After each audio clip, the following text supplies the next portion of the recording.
الحمدللہ وکفا وسلام علی عبادہ الذین اصطفی اما بعد اعوذ باللہ من الشیطان الرجیم بسم اللہ الرحمن الرحیم انا اعطیناک الکوثر فصل لربک وانحر ان شانئک هو الابتر۔ اس صورت کے اندر اللہ کے رسول صلی اللہ علیہ وسلم کے بارے میں بتایا گیا کہ آپ صلی اللہ علیہ وسلم کو جب بیٹا ابراہیم کا انتقال ہو گیا اس میں کافروں نے مذاق اڑانا شروع کیا، تو اللہ تعالیٰ نے فرمایا کہ آپ گھبرائیے نہیں، ہم نے آپ کو انا اعطیناک الکوثر، ہم نے آپ کو حوض کوثر عطا فرمایا۔ اور خیر کثیر میں بہت سی چیزیں آتی ہیں، خیر کثیر عطا فرمایا، اس میں حوض کوثر بھی ہے۔ حوض کوثر کو حضور صلی اللہ علیہ وسلم علماء کرام کو، حافظ عالم قاری مفتی قاضی دین کا داعی اللہ والوں کو اپنے ہاتھ سے پانی پلائیں گے، غیر عالم کو فرشتے پلائیں گے۔ وہاں سب لوگ پانی پینے کے لیے جائیں گے، داڑھی مڈانے والے کو، ایک مٹھی سے پہلے کٹانے والے کو فرشتے دور ہی روک دیں گے، اس لیے کہ حضور صلی اللہ علیہ وسلم کے زمانے میں کوئی بھی داڑھی مڈانے والا ایک مٹھی سے پہلے کٹانے والا پہنچتا تھا، آپ صلی اللہ علیہ وسلم منہ پھیر لیا کرتے تھے۔ کسریٰ بادشاہ کی طرف سے دو قاصد آیا تھا، دونوں کے چہرے پر یہ نور نہیں تھا، یہ اللہ کا نور ہے، ایمان کا نور ہے، سارے نبیوں کا نور ہے، سارے صحابہ کا نور ہے، سارے بزرگان دین کا نور ہے۔ جنگل کو صاف کیا جاتا ہے، نور کو رکھا جاتا ہے، دونوں کے چہرے پر نور نہیں تھا، تو آپ صلی اللہ علیہ وسلم فوراً منہ پھیر لیا، کہا ہلاک تو تمہارے لیے کسی شکل بنایا، نہ سے تمہارا کسی شکل بنایا، تو اس نے کہا اپنے رب کی، کون ہے تمہارا رب؟ کا کسریٰ۔ اللہ کے رسول صلی اللہ علیہ وسلم فرمایا میرا رب اللہ، اللہ کا حکم داڑھی بڑا مجھ کٹا۔ اس زمانے میں جو لوگ کسریٰ بادشاہ کو خدا مانتا تھا وہی داڑھی مڈاتا تھا، ایک مٹھی سے پہلے کٹاتا تھا، جو اللہ رسول کو مانتا تھا رکھتا تھا۔ ہم لوگ اللہ رسول کو ماننے والے سے رکھنا ضروری ہے، جو کسریٰ کا بندہ ہوگا نہیں رکھے گا۔ بہرحال اس کا خیال رکھنا ضروری ہے، تو داڑھی مڈانے والے کو، مٹھی سے پہلے کٹانے والے کو فرشتے دور ہی روک دیں گے، کوئی داڑھی والا بھی پہنچے گا فرشتے اس کو بھی روکیں گے۔ تو حضور صلی اللہ علیہ وسلم فرمائیں گے کیوں روک رہا ہے، تو میری شکل بنا رکھا ہے ماشاء اللہ۔ فرشتے کہیں گے یا رسول اللہ صلی اللہ علیہ وسلم، یہ خبیث جو ہے نا آپ کی امت کو جہنمی بنا دیا آپ کے جانے کے بعد۔ کیسے؟ تو آپ نے اپنی امت سے کہا دیا تھا لا یحل للمسلم ان یهجر اخاه فوق ثلاثه فمن هجر فوق ثلاثه فمات دخل النار۔ نہیں یہ حلال مسلمانوں کے لیے کہ آپس میں بول چال بنا کے 3 دن سے زیادہ، جو شخص آپس میں بول چال بنا رکھے گا 3 دن سے زیادہ داخل میں، جب تک کہ نہیں معلوم دیوبندی بریلی بھابی تینوں میں دوستی ہے، معلوم ہے دیوبندیہ ہے، بریلیہ ہے، وہابیہ ہے، تو ایسے ہو جاتا ہے۔ جو اس قسم کی رائے لڑاتا ہے اس کو حوض کوثر نہیں ملے گا۔ کوئی ایک دم شریر داڑھی ہوگی، سامنے ایک مشت دائیں طرف ایک مشت بائیں طرف ایک مشت، فرشتے اس کو بھی روکیں گے۔ تو حضور صلی اللہ علیہ وسلم فرمائیں گے اس کو کیوں روک رہا ہے، تو میری شکل بنا رکھا ہے ماشاء اللہ۔ فرشتے کہیں گے یا رسول اللہ صلی اللہ علیہ وسلم، یہ خبیث جو ہے نا آپ کے جانے کے بعد آپ دین میں اضافہ کر دیا، آپ کا دین مکمل تھا، الیوم اکملت لکم دینکم واتممت علیکم نعمتی ورضیت لکم الاسلام دینا۔ اللہ نے دین اسلام کو مکمل کر دیا، اس دین سے راضی ہو گئے، قیامت تک اس دین کو پسند کر لیا۔ ان الدین عند اللہ الاسلام، اللہ کے نزدیک دین اسلامی ہے۔ ومن یبتغی غیر الاسلام دینا فلن یقبل منہ، اللہ کے یہاں دین اسلام کے کوئی دین قابل قبول نہیں ہے۔ یا رسول اللہ آپ کا دین مکمل تھا، یہ خبیث جو آپ کے دین میں اضافہ کر دیا آپ کے جانے کے بعد، یعنی دین میں زیادتی کر دیا۔ کیسے؟ تیجا چریسواں برسی رجب گجب 11ویں 12ویں 13ویں 14ویں چادر قادر مارے رسم پڑھا دیا آپ کے جانے کے بعد۔ تو حضور صلی اللہ علیہ وسلم فرمائے فوراً دور ہو، تو کوئی داڑھی کے باوجود بھی پھنس جائے گا۔ ہاں کوئی پاک چیز کو، یعنی داڑھی کو، پاک چیز کو ناپاک تک پہنچا دیا ہوگا، بالکل ناف سے نیچے تک ناپاک تک پہنچا دیا ہوگا، فرشتے اس کو بھی روکیں گے۔ تو حضور صلی اللہ علیہ وسلم فرمائیں گے اس کو کیوں روک رہا ہے، تم اس سے بڑی بنا رکھا ہے، وضو کا آدھا چمک رہا ہے، 50,000 سنہ 50,000 سال تک کھڑا رہنا پڑے گا، ایک مرتبہ حوض کوثر پی لے گا تو بھوک بھی 50,000 کے لیے بھوک بھی ختم، پیاس بھی ختم، اس کو تو پینے دو، مجھ سے بڑی بنا رکھا ہے، پینے دو اس کو۔ فرشتے کہیں یا رسول اللہ یہ خبیث آپ کے دین میں کمی کر دیا آپ کے جانے والے۔ کیسے؟ یا رسول اللہ 20 رکعت تراویح کو 8 کر دیا، 3 طلاق کو 1 کر دیا، مارے نسل اپنی نسل کو خراب کر لیا۔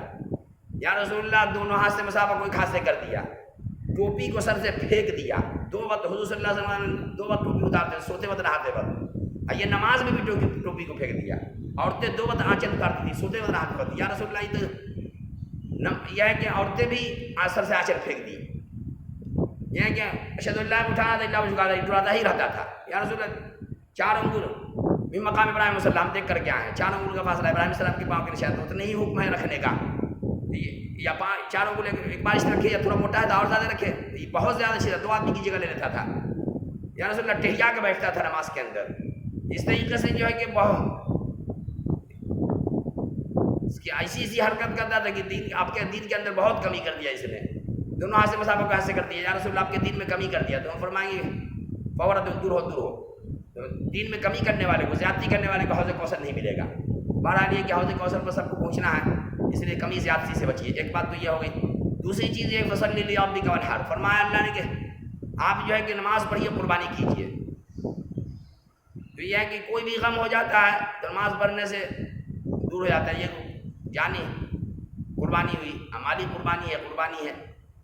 تو قربانی کے دنوں میں اللہ کے یہاں سب سے زیادہ پسندیدہ عمل خون بہانا ہے۔ لن ینال اللہ لحومها ولا دماؤها ولکن ینالہ التقوی منکم۔ اللہ تعالیٰ نے فرمایا کہ نہ تمہارا گوشت نہ خون میں یہاں پہنچتا ہے، صرف تقوی پہنچتا ہے، تقوی۔ تو دل سے قربانی کرنا چاہیے۔ قربانی میں اس کا خاص خیال رکھنا ضروری ہے کہ نصاب کے بارے میں بہت اختلاف چل رہا ہے شروع سے آج تک، لیکن عام زکوٰۃ کے نصاب میں بہتر یہ ہے کہ سونے کے نصاب کو ترجیح دینا چاہیے۔ زکوٰۃ کے نصاب میں چاندی کے نصاب کو ترجیح دینا چاہیے۔ یعنی زکوٰۃ نکالنا ہے تو 612 گرام چاندی ہے یا اس کے برابر مالیت ہے۔ اتنے یاد رکھنا کہ جس کے پاس 612 گرام چاندی ہے تو اس کو قربانی کرنا ہے۔ اسی طریقے سے جس کے پاس 87 گرام، 87.5 گرام یا 88 گرام، 87.5 گرام یا 88 گرام سونا ہے تو اس کو قربانی کرنا ہی ہے۔ اسی طریقے سے کسی کو تھوڑا سا سونا ہے، تھوڑا سا شادی ہے اور تھوڑا سا پیسہ ہے رکھا ہوا ہے یا تجارت کا مال ہے، تو تینوں ملا کر کے دیکھا جائے گا کہ اگر زکوٰۃ نکالنا ہے تو بہتر یہ کہ چاندی کے نصاب کو دیکھا جائے، یعنی 612 گرام چاندی ہے کہ برابر مال پہنچ جاتا ہے تو زکوٰۃ نکالنا ضروری ہے۔ لیکن قربانی میں بہتر یہ ہے کہ سونے کے نصاب کو دیکھا جائے کہ 87.5 گرام سونا ہے کہ برابر یہ مالیت تینوں ملا کر کے، یعنی تھوڑا سونا ہے، تھوڑا چاندی ہے اور تھوڑا سا یہ ہے کہ تجارت کا مال ہے، سب ملا کر کے اگر 87.5 گرام سونے کے برابر ہو جاتا ہے مالیت، تو بہتر یہ ہے کہ اس کے معاملے میں، یعنی قربانی کے معاملے میں سونے کے نصاب کو دیکھنا بہتر ہے۔ وجہ اس کی ہے کہ یہاں مقصود خون بہانا ہے۔ اگر کوئی آدمی قربانی کر لیا، پورا گوشت خود کھا گیا، ایک بوٹی بھی کسی غریب کو نہ دیا، تو قربانی کے ثواب میں کوئی کمی نہ ہوگی۔ اگر غریبوں کو تقسیم کرے گا تو ثواب ملے گا، اور قربانی کا گوشت مالدار کو بھی دے سکتے ہیں، یعنی جس کے یہاں قربانی ہوا ہے اس کو بھی دے دیا تھا تب بھی قربانی کے ثواب میں کمی نہیں ہوگی۔ جو مالدار ہے اس کو بھی قربانی کا گوشت دے دیا تب بھی ثواب میں کوئی کمی نہ ہوگی۔ غیر مسلم کو بھی قربانی کا گوشت دے دیا تو اس میں ثواب میں کوئی کمی نہ ہوگی۔ لیکن زکوٰۃ کے مسئلے میں ہے کہ غیر مسلم کو نہیں دے سکتے، اس لیے کہ اس کے لیے مسلمان شرط ہے۔ تو زکوٰۃ کے نصاب میں بہتر یہ ہے کہ چاندی کو نصاب بنایا جائے، قربانی کے نصاب میں بہتر یہ ہے کہ سونے کو نصاب بنایا جائے۔ اس لیے کہ یہاں مقصد خون بہانا ہے، یہاں مقصد یہ نہیں ہے کہ غریبوں کا 3 حصہ کر لینا بہتر ہے، ایک حصہ خود کھائے، ایک حصہ خاص رشتہ داروں کو، خاص دوستوں کو دے، ایک حصہ غریبوں میں تقسیم کر دے۔ یہ تو 3 حصہ کرنا بہتر ہے، یعنی ایک حصہ خود کھائے، ایک حصہ خاص رشتہ داروں کو اور خاص دوستوں کو دے، ایک حصہ غریبوں کو دے، یہ بہتر ہے۔ سمجھ گئے؟ اس طریقے سے اس کا خیال رکھنا ہے کہ قربانی واجب نہ ہو تب بھی کرنا چاہیے۔ حضور صلی اللہ علیہ وسلم کو قربانی واجب نہیں ہوا، وہ ہمیشہ قربانی کیا، یعنی 10 سال تک مدینے میں رہے اور 200 سال لگاتار قربانی کی ہے، لیکن آپ پر واجب نہیں تھا۔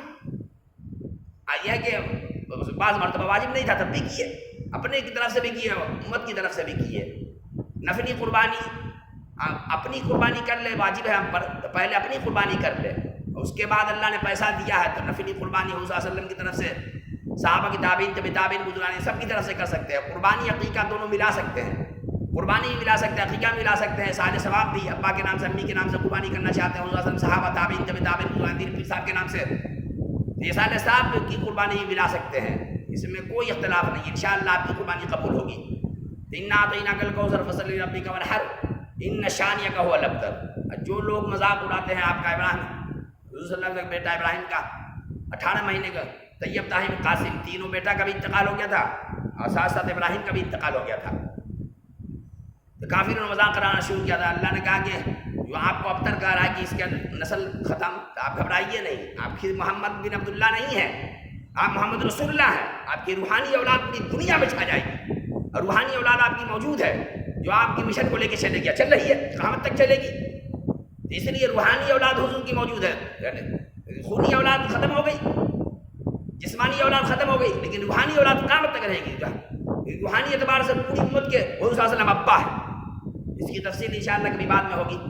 اس لیے مکان محمد ابا احد من رجالکم ولکن رسول اللہ وخاتم النبیین، یہ اس طریقہ آپ آخری نبی ہیں، آپ کے بعد کوئی نبی نہیں آئے گا۔ حضور صلی اللہ علیہ وسلم نے اسی تشریح میں فرما دیا، انا خاتم النبیین لا نبی بعدی، میں آخری نبی ہوں، میرے بعد کوئی نبی پیدا نہیں ہوگا۔ اس لیے کوئی نہ حضور صلی اللہ علیہ وسلم کو نبی بھی ماننا فرض ہے، اور ساتھ ساتھ آخری نبی ماننا فرض ہے۔ کوئی نبی مان رہا ہے، آخری نبی نہیں مان رہا، وہ بھی کافر ہے۔ اللہ تعالی ہم سب کو کان سننے زیادہ عمل کی توفیق عطا فرمائے۔